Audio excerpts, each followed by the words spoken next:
Hello and welcome to Fresh Face One Shots. My name is Joey, And I'm Jacob. and it's time for Wonder Woman. Here we are. This is the beginning of our third ongoing series on Fresh Face One Shots. This is for Wonder Woman by Tom King and Daniel Sampere.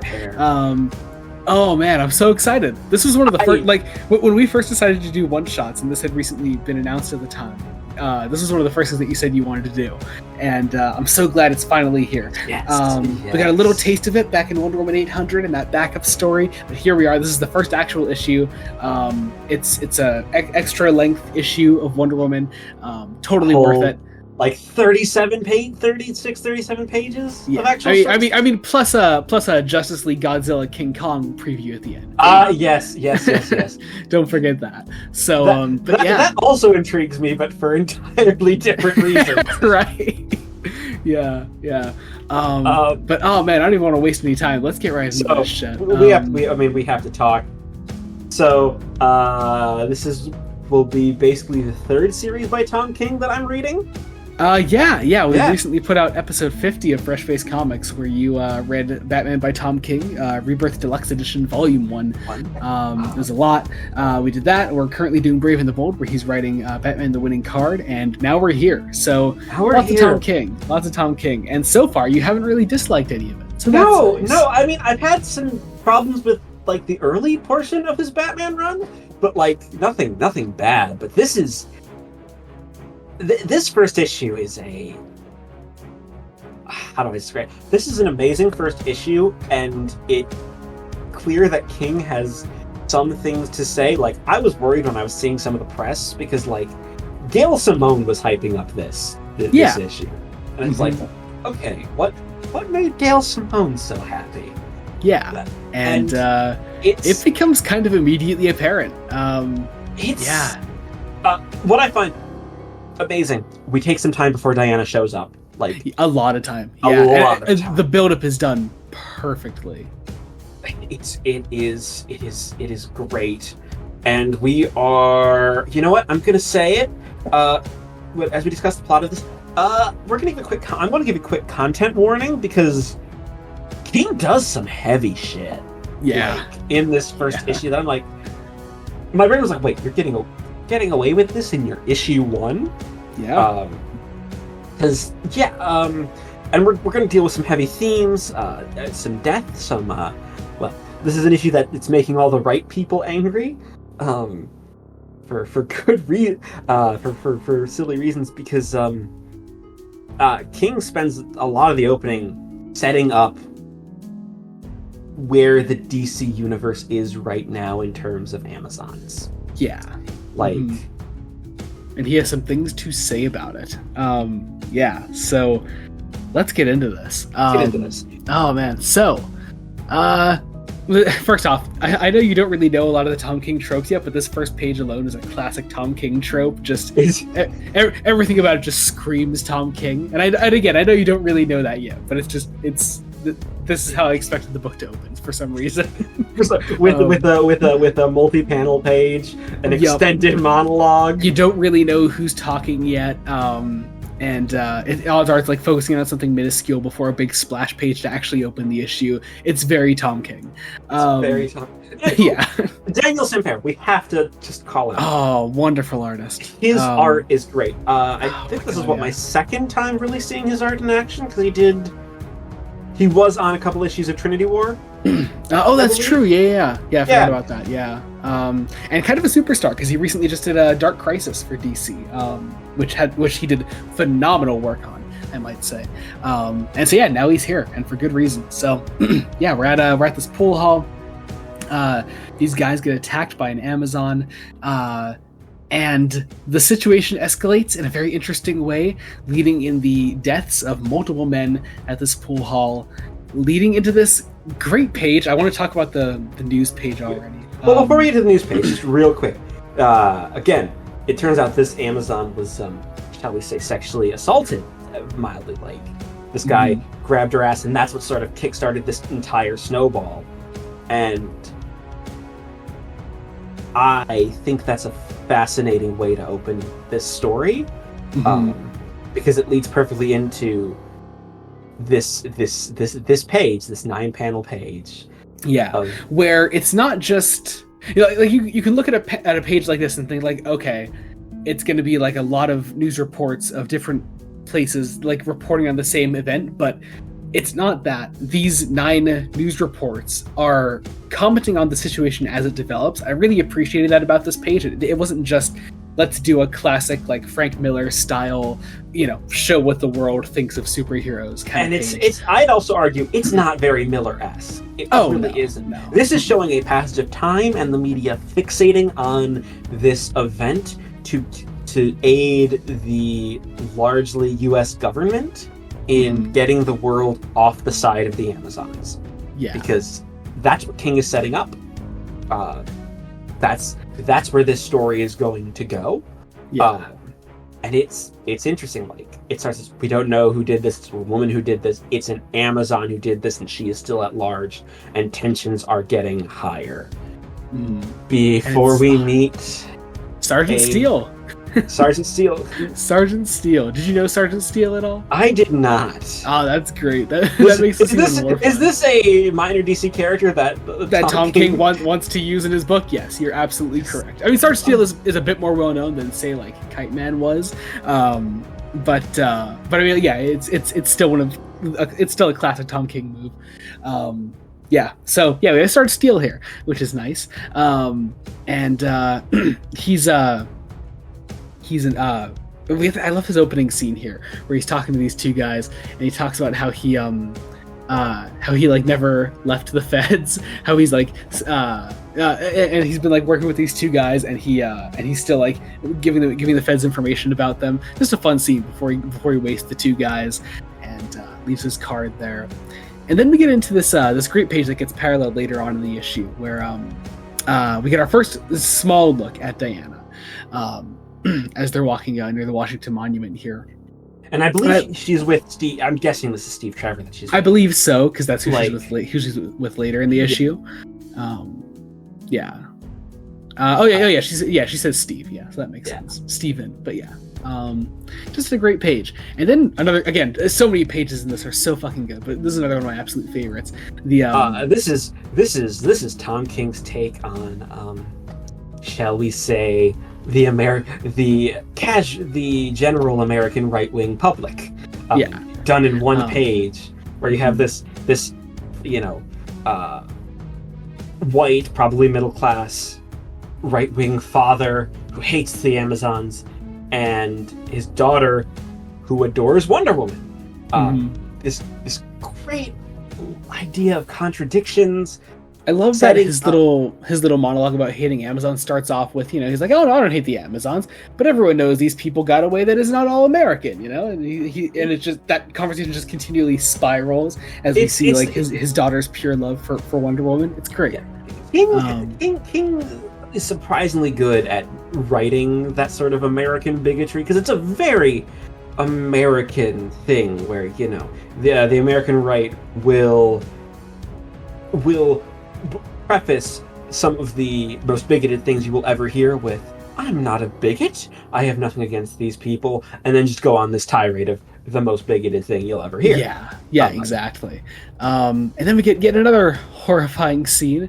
This scene hurt. Scene hurt me. We have the creation of a group called the Amazon Extradition Entity, AXE, led by Sergeant Steele, going after potential Amazon threats that are living among us. Oh my god. Fucking hell, Tom King. Oh man, this shit blew me away in the most horrifying way.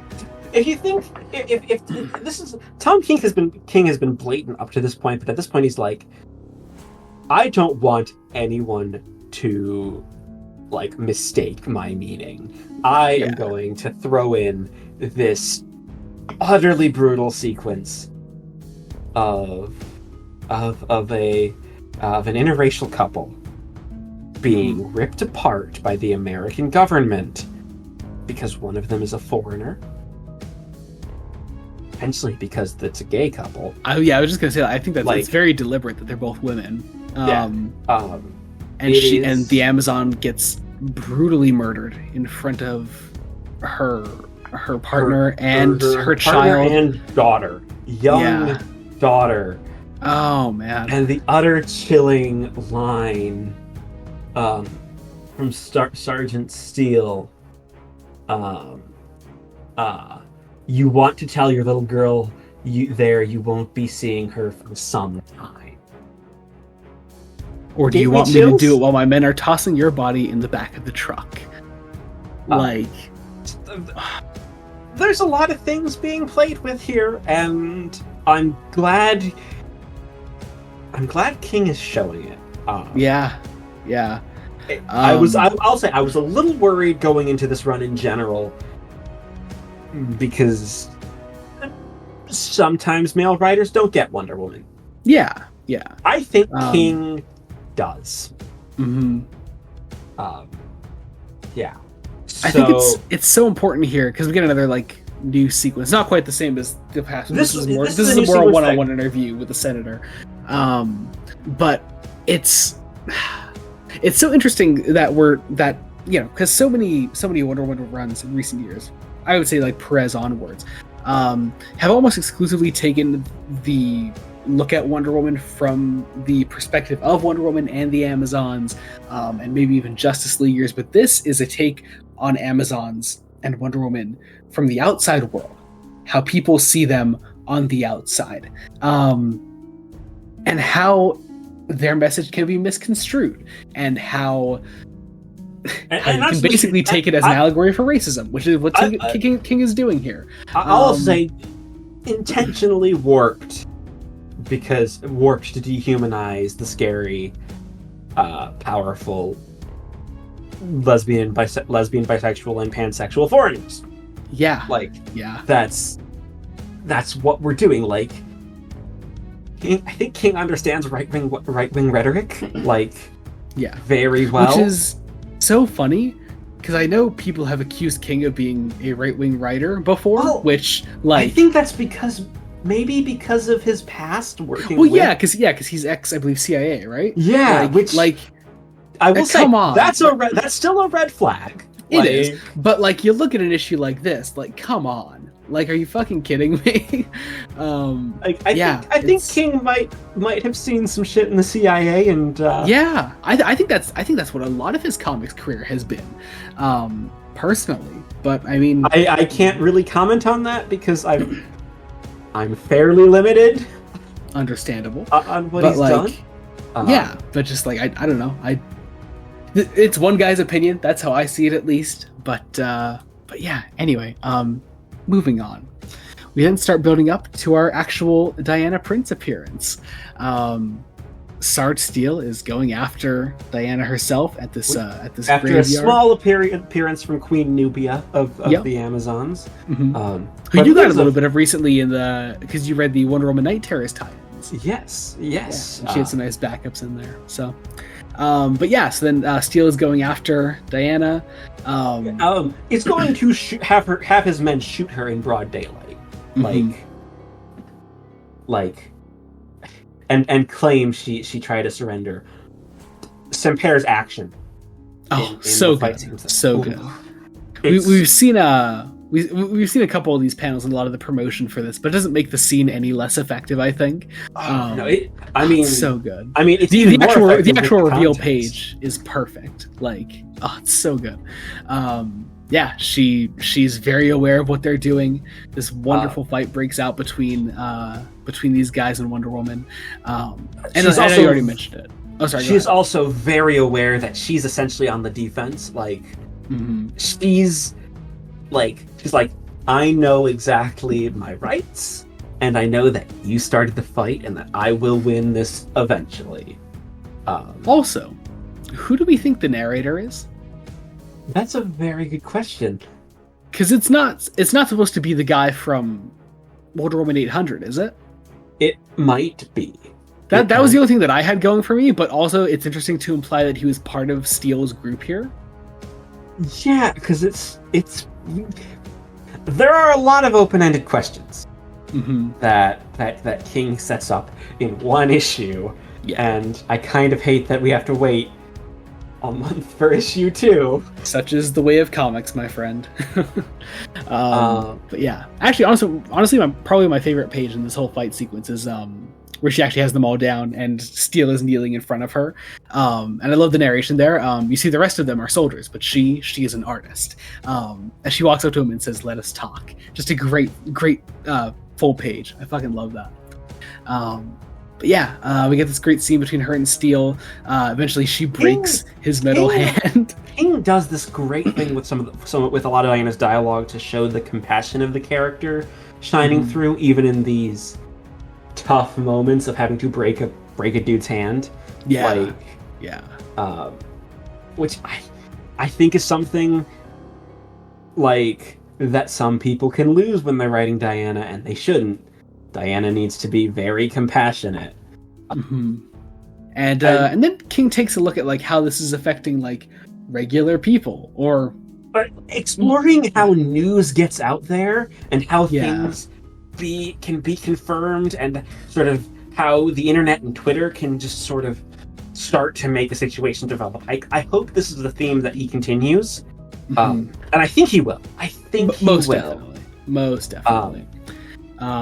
We think it's a great parallel page from the Washington Monument one with Diana and Steve again. I love this conversation they're having, and once again, I just love the layout that Sam Perry does on the page here with the smaller, long panels building up there. It's great. Yeah. Also, this interesting image of them walking away from the Washington Monument in this second one. So good. Or I don't want to say that's going to have any meaning, but it very well might. Yeah. Because Diana mentions someone called the Sovereign. Who we get a look at here at the end of our issue, and also a look at another thing from Wonder Woman 800, which is the black lasso that Lizzie had there, as we end out Wonder Woman #1. And goddamn. So the Sovereign is fascinating because we're setting him up as this American monarchist with very possible ties to Christofascism. So King seems very aware on what modern America is, and this is pissing off a lot of people. And I'm glad that they're mad. Stay mad. Because maybe you're seeing yourself reflected in something, and maybe you can realize that you're to quote that Michelin Webb sketch. Are we the baddies? Yeah. Our uniforms have skulls on them. I think you're asking a little bit too much here, Jacob, but I appreciate the effort. Yes, but I'm fascinated. I'm fascinated to see where this goes. Oh yeah, King has something. Yeah, absolutely, and I cannot wait to see where it goes. Also, I just hope it's a nice long run. I hope King gets to stay on this book for a while. I don't know. Here's hoping for the best. Because if this is anything to go by, I am so excited to see where King is going with us. I have to know. I'm also just I hope that this run again doesn't get interrupted by events for a while. I don't believe it will be. Not as far as I've seen. But I suppose one never knows. So, one never knows. Yeah. That was. That does it, yeah. So, in the meantime, promotion-wise, tomorrow, if you're watching this on the day it comes out, we're releasing our 51st episode of Fresh Face Comics, which is the first episode of our Marvel block covering Spider-Man by Stan Lee and Steve Ditko, the first 10 issues and then some, which is very nice. Also, coming out on Monday, Tuesday, we have Superman #6 releasing, which is the 6th issue in Joshua Williamson's wonderful Superman run. I'm so glad with the series we've chosen to cover on one shots. It's been really wonderful. Yes. No pun intended, I suppose. But yeah, I guess that about does it. Thank you all so much for watching. Until next time, this has been Joey Morgan. And Jacob Licklider. Goodbye. Goodbye.